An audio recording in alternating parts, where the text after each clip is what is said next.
كلنا حافظين جملة إن الكلب أوفى صديق للإنسان، بس عمرك سألت نفسك ليه؟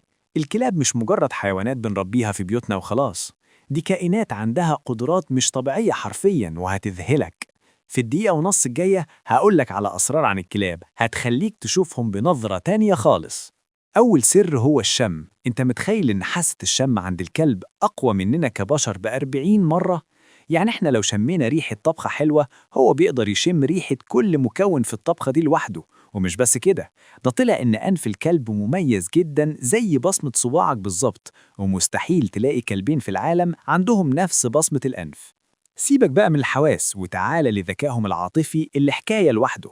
الدراسات بتقول إن الكلاب بتفهم لغة جسدنا ونبرة صوتنا وحتى بتميز الكلام اللي بنقوله، والأهم إنهم الحيوانات الوحيدة اللي بتبص في عينيك أصدع عشان تفهمك. الكلب بيحس بيك لما تكون متضايق وبيحاول يطبطب عليك من نفسه. سواء كان هو حارسك أو صاحبك في المشي أو حتى مصدر الفرحة في البيت، الكلب هيفضل دايما رمز للحب اللي من غير مقابل.